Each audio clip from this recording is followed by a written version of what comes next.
Hello, everyone. Welcome to my TV review of the Disney Plus series Daredevil Born Again Season 2. Now let's take a look to see if this season is a win or a bust. Hello, everyone. Welcome to my TV review of Daredevil Born Again Season 2. And just to kind of give you a little preview, I thoroughly enjoyed this season. I thought this season was really well done. Okay. Does it reach up to the levels of the original Daredevil series over on Netflix? No. But it definitely surpasses Daredevil Season 1 on Disney Plus. And I thoroughly enjoyed this show. I enjoyed the heck out of it. But it's not a perfect season. Okay? There are still massive problems that need to be dealt with if it's going to reach that level of the Netflix series, in my opinion. And really, if it's really going to reach out to people who have been burned by other MCU shows. Okay?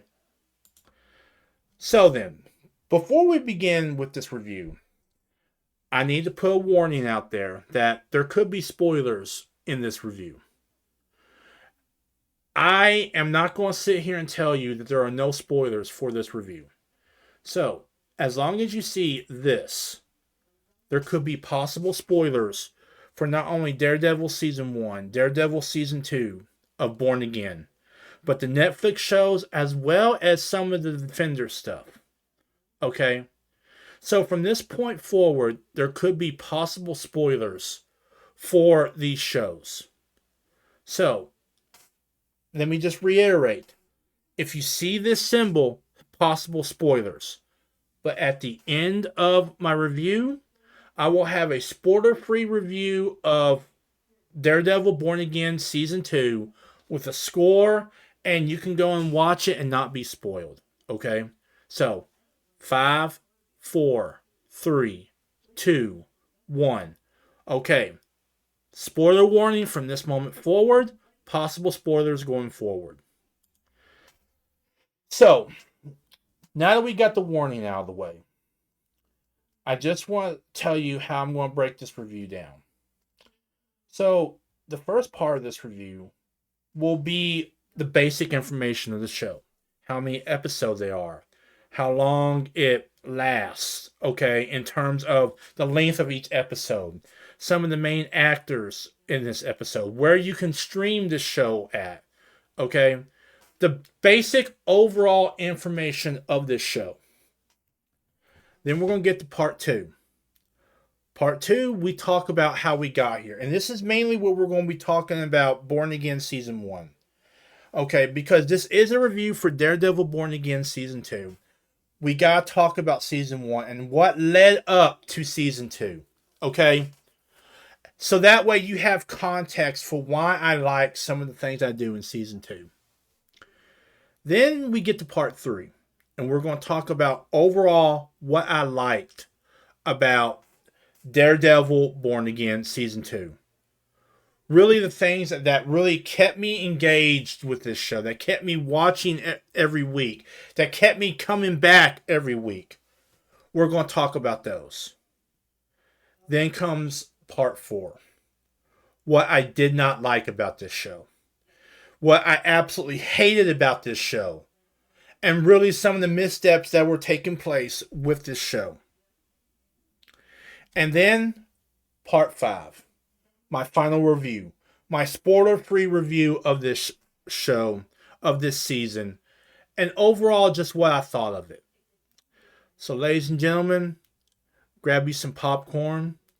Grab you whatever you need. And let's sit down and let's take a good hard look at Daredevil Born Again Season 2. Now, beginning our Daredevil Born Again Season 2 review, let's take a look at the basic information of the show and Season 2. Now then, let's start this review off with the basic information on Daredevil Season 2. So first off, each episode will run you around 54 to 45 minutes long without commercials. But if you do have to watch the commercials because you get a lower tier of Disney Plus or Hulu, then yeah, they will run you an hour long. Okay. There are 8 episodes in this season. So 8 hours, you'll be able to through this season. If you did not watch season one and want to kind of get yourself a refresher or just check out season one, you're talking about an additional 9 hours. Okay.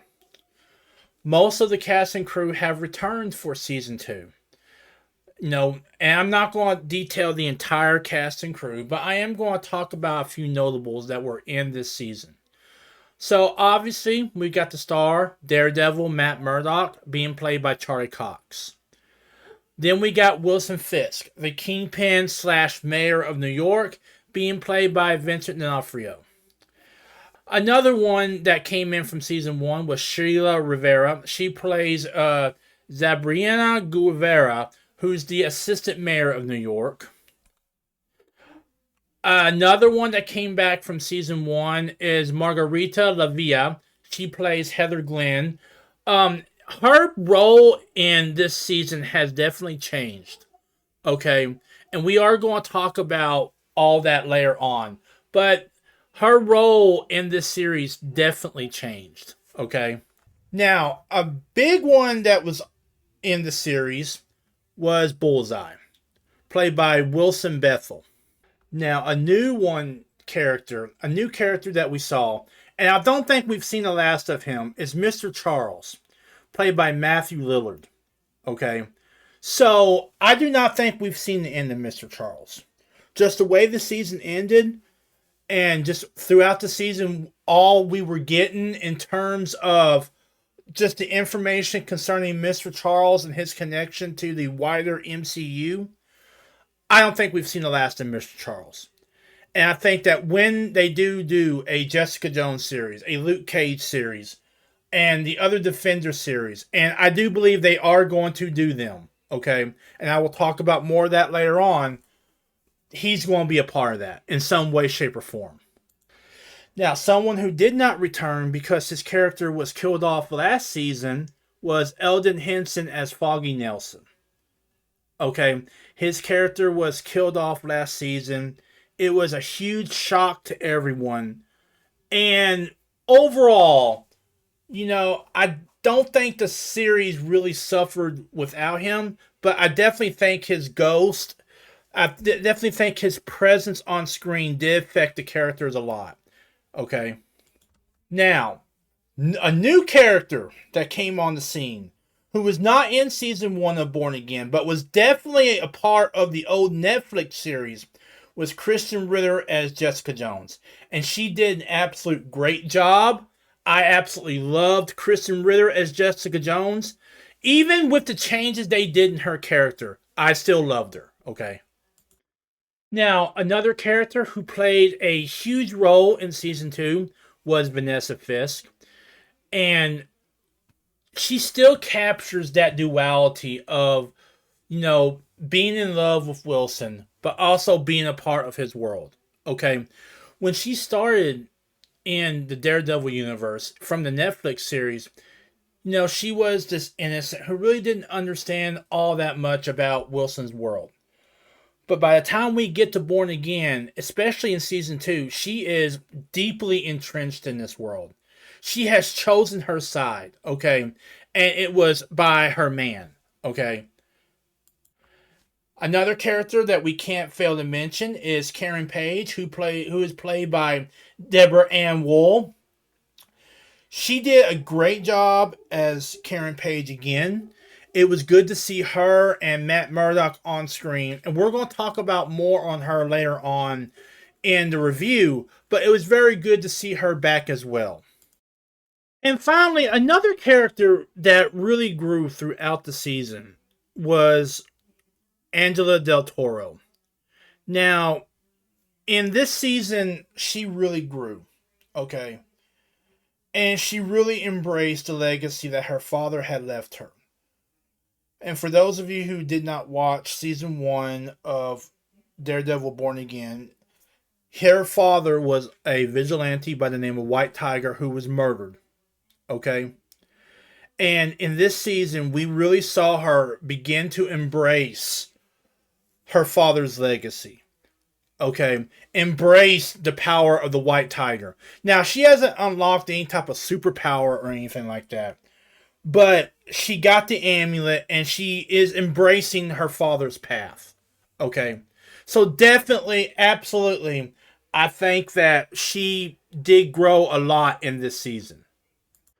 So that is the basic information concerning Daredevil Born Again Season 2. Now let's look at how we got here from Season 1. Now, continuing our Daredevil Born Again Season 2 review, let's take a look at what led to Season 2. Now then, getting past the basic info, let's talk about how we got to where we are in Season 2. Okay. And there are multiple storylines that you really need to know for Season 2. Okay. The big one is the Wilson Fisk versus Daredevil storyline. Okay. This storyline encompasses Wilson Fisk in Season 1 becoming mayor. Alright, even as Matthew Murdock, Daredevil, tries to stop him from doing that. Okay. But there are a few other storylines that you really need to take into consideration. The other storyline is the Muse storyline. The Muse storyline is kind of a background to Season 2. Okay. And in Season 1, and like I said before, there are spoilers for Season 1.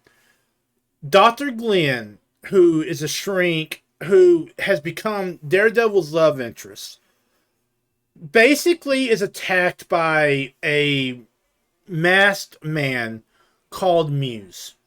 And she kills him. Throughout Season 2, we see the ramifications of that action. Okay. We see her slowly but surely unravel as she comes to grips with what she has done. Okay. And it happens very slowly, but you can definitely see it happening in Season 2. And I don't want to spoil what's going on in Season 2, but by the end of Season 2, that whole unraveling comes full circle. Okay? It really does come full circle. Another storyline you have to kind of watch, because it is very big in Season 2, is the Vanessa storyline. Okay? Back in the Netflix series, when we first met Vanessa, okay, she was Wilson Fisk's girlfriend, and she was not part of his world. When we get to Season 1, she is fully entrenched in his world. Okay? She is about as bad, if not worse, than Wilson Fisk, the Kingpin. Okay? And by the end of Season 1, you see this. Okay, you see that she's no longer just a bystander in this world. She's no longer just someone who's standing by her man. She is fully entrenched in this world of the Kingpin, of crime, and all that. Okay, so yeah, we see Vanessa in Season 1 fully get immersed in this world. And in Season 2, we see the results of that. Okay? We see how that, what that leads up to. Another storyline you have to look at is the Bullseye storyline. Okay? In Season 1, Vanessa got Bullseye out of the mental hospital he was in and basically forced him to do something unthinkable.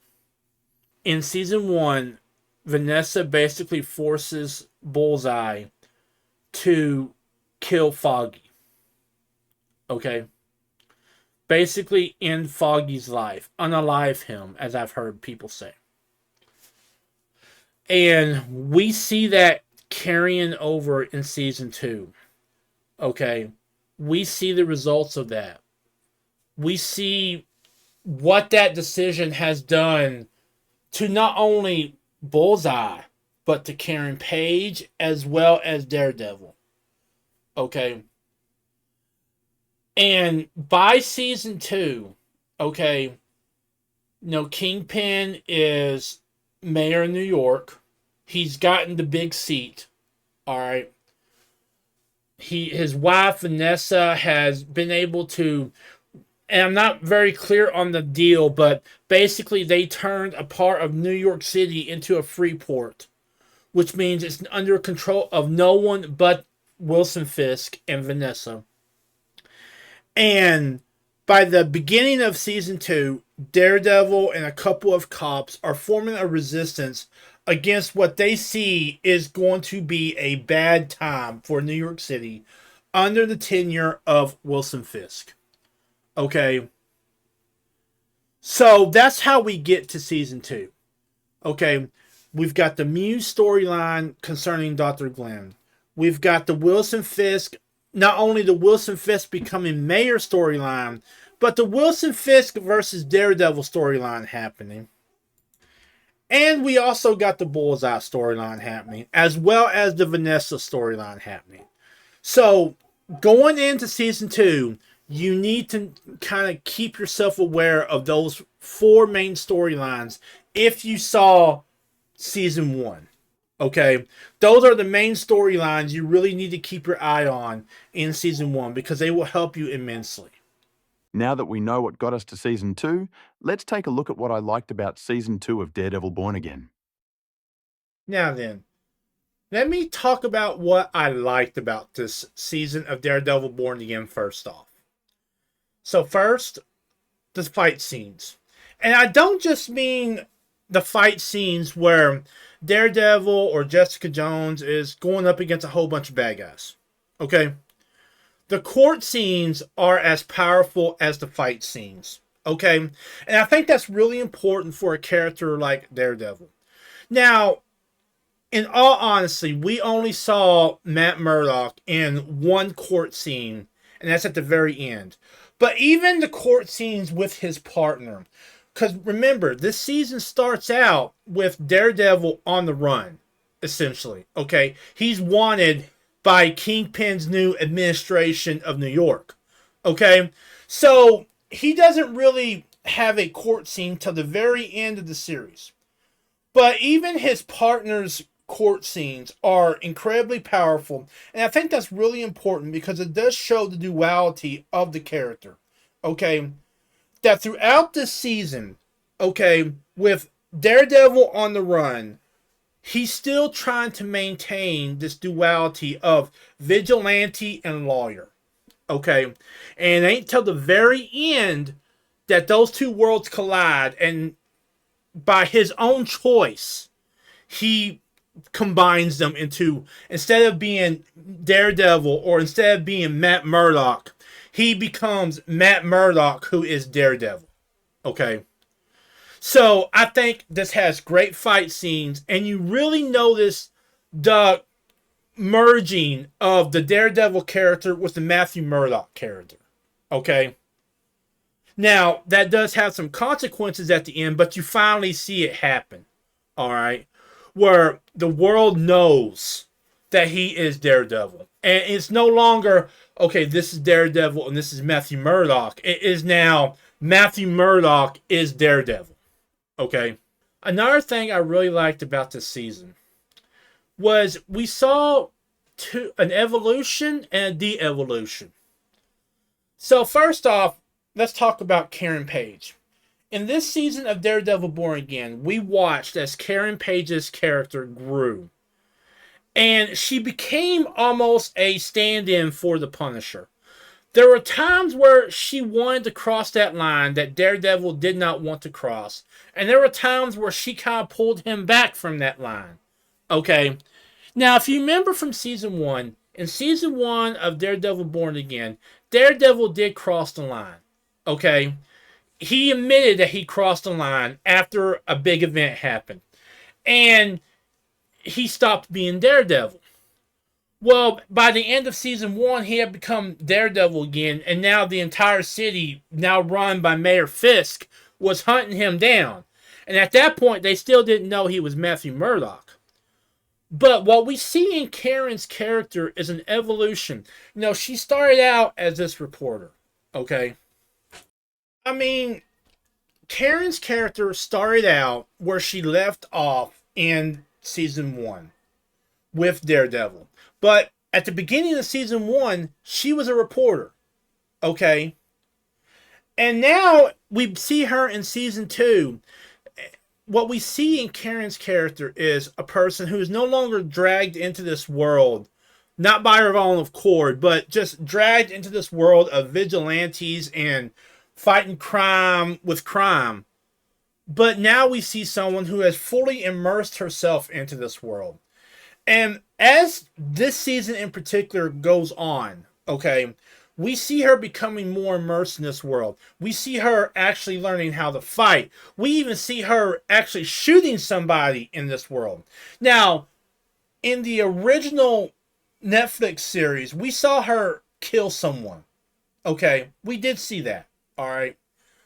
But now, instead of her freaking out and all that stuff, she realizes, almost like the Punisher realizes it. And frankly, it feels like the Punisher is kind of rubbed off on her.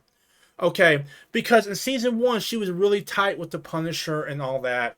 Well, in season 2, it's almost like she has made the jump that no longer will she be the damsel in distress, that she's going to be a part of Daredevil's world, especially now that she has started a relationship with Matthew Murdock.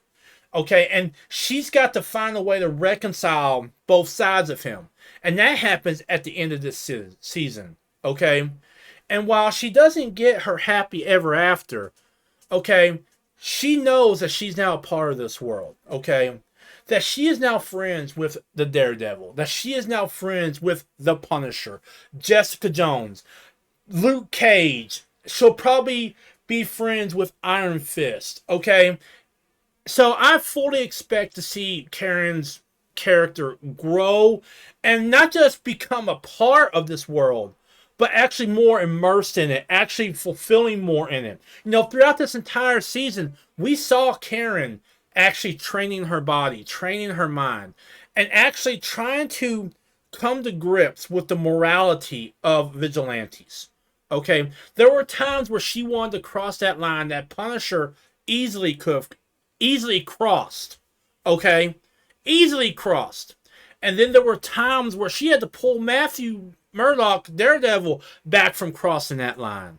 Okay, and throughout this entire season, we saw her grappling with the morality of whether to take the life in the name of the greater good or stop taking life, even if it meant that others would get hurt. Okay, so she really evolved throughout this entire season, and I know that's become like a hot topic among people out there on the internet and stuff, but I firmly liked her evolution. Okay, you know, she started this series, okay, back in season 1 as someone who was more or less dragged into this world, okay, based on the events of the Netflix series. By season 2, she's no longer just dragged into this world. She is fully a part of this world, and she's training her body, her mind, and her morals to be and stay a part of this world. And then on the flip side of that, you have Dr. Glenn. In season 1, Dr. Glenn came face to face with a serial unaliver named Muse. And what we see is, even though she is a shrink, okay, she never fully came to grips with her actions concerning Muse. Okay, and it's almost like she's breaking down and becoming the polar opposite of Karen.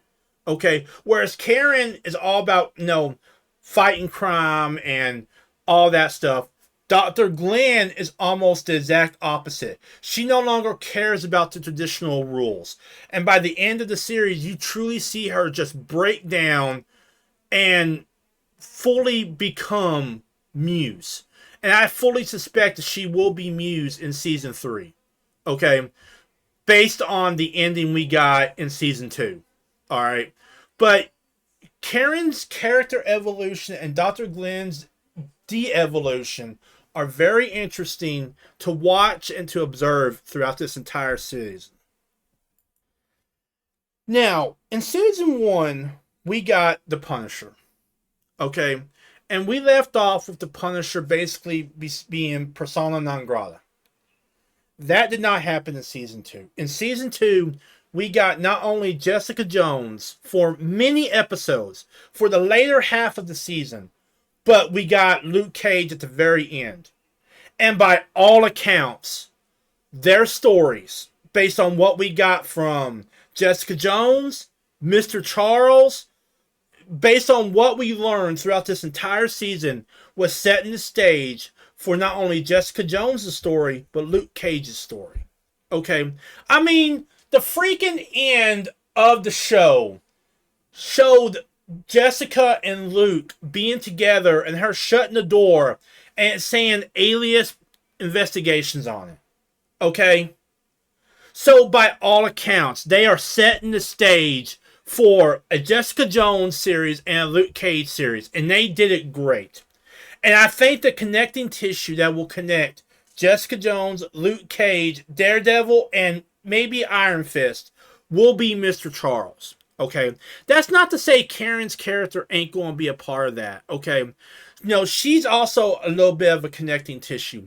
But the way they introduce Mr. Charles, the way they're putting Mr. Charles forth as this guy who's going out and finding people with special gifts and basically taking them to do covert operations for somebody, tells me right off the bat that Mr. Charles will be another piece of connecting tissue that connects not only Daredevil, Luke Cage, Jessica Jones, and Iron Fist, but maybe the larger MCU world in general. Okay? So yeah, I fully suspect that we will see Jessica Jones again, Luke Cage again. I think we'll see Iron Fist again, just the way they kind of basically were confirming it with what Luke Cage was wearing. Okay? But I'm not going to 100% say that Iron Fist is back. But I suspect he will be. Okay? But I definitely believe that Mr. Charles will be a very big connecting tissue when it comes to not only the Defenders, but perhaps some of the other MCU shows out there. And then there was the finale. I mean, I don't know what else to say about the finale, but it was incredible. The finale was powerful. Okay? And I don't know how else to say that.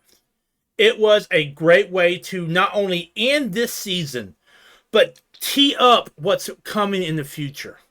Whether you're talking about Daredevil, whether you're talking about, Dr. Glenn, whether you're talking about Jessica Jones, Luke Cage, Karen Page, even Spider-Man. Okay, there were elements that perhaps could connect to Spider-Man and his next movie. I'm not going to say 100% there are, but there is a possibility that we could see Matthew Murdock in the Spider-Man movie that's coming out soon. But the finale was explosive. It tied up a lot of loose ends, but it left enough open for a season 3 and the spin-off series. Okay? And the way the finale ended made you question who was really locked away and who was really free. Okay? So, you have Matthew Murdock. The world knows he's Daredevil. He is arrested and sent to jail. Okay? And then you have the Kingpin. The world knows what he did, knows what he was going to do. He is alone. He is on an island. And he is forever banished from New York. Okay? Now, who's really alone and who's really free? Okay? I mean, when you really think about it, who really is free? I mean, you have Matt Murdock. He no longer has to live 2 lives. He can live 1 life. He could be both Daredevil and the lawyer now. Okay?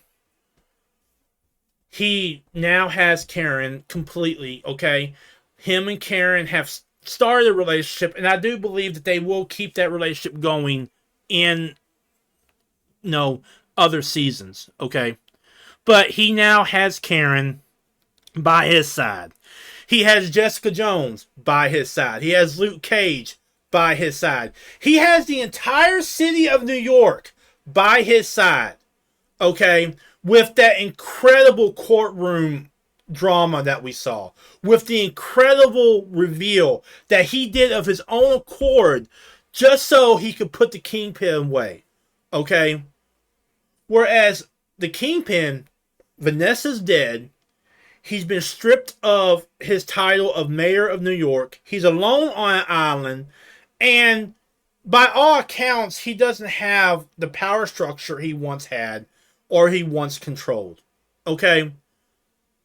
So the question is, who's really locked away and who's really free? Okay? I mean, you've got the Kingpin basically exiled to some island. Okay? He may have a lot of money, but he's alone. He can never return to New York, and he doesn't have the power he once coveted. Because that was what the Kingpin coveted, was power.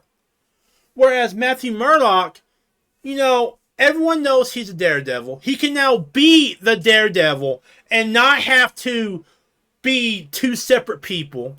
He's got Karen Page, whereas the Kingpin lost Vanessa by not only his actions, but hers as well. And he has the whole entire city of New York at this point at his back, cheering him on, as well as Jessica Jones and probably Luke Cage as well. So the question is, who's really locked away and who's really free? All right. I think that was the big thing about the finale, was it asked that question. Who was really locked away and who was really free? True, Matthew Murdock may be behind bars. Okay? But Kingpin can never step foot in New York again. He's been stripped of all his, not only his criminal power, but his political power. He's lost the love of his life. He's lost everything. The only thing he has is that island by which to build, by which to start over, I guess. Okay? Whereas Matthew Murdock, he can still be a lawyer in jail. He's still got Karen Page. He's still got, Jessica Jones and Luke Cage as his friends and allies. And he's got the entire city of New York at his back. Okay? So, I think that really is the big question that finale asked. Was, who was really locked away? And who was really caged? And I do think that is a very big question. And I hope that we get some resolution to that in Season 3. And I think Season 3 is going to be incredible. Okay? Just with all the little threads they left for it, I think Season 3 is going to be incredible. Especially when you're talking about Karen and Dr. Glenn. Okay? I think that they've already put some threads down for Luke Cage and also Jessica Jones. Okay? I wouldn't be surprised if they did an Iron Fist show. Okay, and I also personally would not be surprised to see some hints of Daredevil in the next Spider-Man movie. Because we know from the trailers that parts of the Spider-Man movie are going to have the Hand in them, one of Daredevil's biggest enemies, as well as taking place in a prison. So that could be where Daredevil is, where those scenes in the Spider-Man trailer take place in the prison. That could be where Daredevil is. Okay? So, they laid down a lot of threads, and they also tied up a lot of things that were happening throughout the season that I think they needed to tie up. And, in all honesty, yeah, I love this finale. I thought it was a great finale, and I thought they did a really good job of laying down enough breadcrumbs for not only a Season 3, but also the spin-offs of Jessica Jones, Luke Cage, and maybe even Iron Fist. Now, let's take a look at the problems of Season 2. So this is what I didn't like about Season 2 of Daredevil Born Again. So, now let's talk about what I did not like in Season 2 of Daredevil Born Again. So first off, just to be honest with you, I'm not a huge fan of Season 1. Okay, I know that they were kind of laying the groundwork for what would come later. Okay, I understand that. But they could have done it better for Season 1. Okay. Episodes 1 and 2 of season 2 almost feel like an extension of season 1. All right? Really almost feel like an extension of season 1. But everything changes in episode 3. And you can even feel when it changes in episode 3. Okay? But episodes 1 and 2 are just a trudge to get through in season 2. Okay? And I know they're trying to lay down some new connections that will come later in the season. I get that. But it's still a trudge to get through. But once you get to episode 3, everything changes. And you can even feel the moment it changes with episode 3. This next one, I'm going to try to do this as delicately as I can. But these Disney shows make it really hard not to get political. Okay? And what I mean by that is, first off, there were several scenes with protests in them. Okay? And those protests had no king signs. And as this show is coming on the air, you see no king's protests happening across the country. Secondly, there are several scenes with the anti-vigilante task force that Mayor Fisk sets up where you literally can see ICE instead of the AVTF, okay? Where basically the AVTF is basically a stand-in for ICE, for immigration, for border patrol, and they're making them out to be thugs and bad guys, okay? I try not to get political, okay? I really try not to get political. But that's really hard when you have many of the bad guys basically being stand-ins for ICE. And you have protesters having no king signs in the show, okay? It's really, really hard to do that, okay? And I wish I didn't see that. I wish I couldn't see that, but I do. Okay. Now it is time to end this review of Daredevil Born Again Season 2 with my final thoughts and score for the season. So, in conclusion, let me say this. Season 2 was a great season. It was a much better season than Season 1 was. Okay? Now, is it a perfect season? No. And if you can get through all the little political stuff that they added throughout the season of Season 2, the little political things they've done, like basically making the anti-vigilante task force a stand-in for ICE, the times we saw the no king signs in the protests, stuff like that. If that kind of rankles you the wrong way, then you may not like season 2 as much as I did. But, you know, I enjoyed season 2. I thought it left enough threads, tied up to satisfy us, but also left enough threads open-ended to be picked up in not only spin-offs, but other MCU shows, as well as movies, and maybe even in other seasons of Daredevil Born Again. Okay? So, in conclusion, my final score for Daredevil Born Again Season 2 is an 8 out of 10 stars. Okay? If you can get past the political nonsense they put in there, and it ain't a whole lot in there, but it is in there, and if you can keep watching past episode 3, you will have a great time with this series. And you'll have a great time with this season. But if you can't get past watching episodes 1 and 2, and if you hate just political nonsense being put on screen in any way, shape, or form, you may not like it as much as I do. But I had a great time watching Daredevil Born Again Season 2. It was a great season. I thought it was much better than Season 1. And I think it really does tee up a lot of stuff that's going to be coming in the future. Well, ladies and gentlemen, that was my final score for Daredevil Born Again Season 2, an 8 out of 10 stars. I hope you enjoyed this TV show review. There will be other reviews coming on as things pop up and as I watch them and see them. But this was my review of Daredevil Born Again Season 2, the TV show review. check out my other video sites over on YouTube and on Rumble.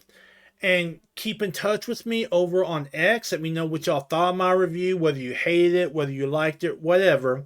And I will see you guys in the next video and in the next stream. Laters. Hey everyone, thanks for watching this episode of the Geek Report. I hope you enjoyed it. If you got a moment, please check out my other video sites as well as my social media and give them a like and follow. I will see you all in the next video and the next stream. Laters.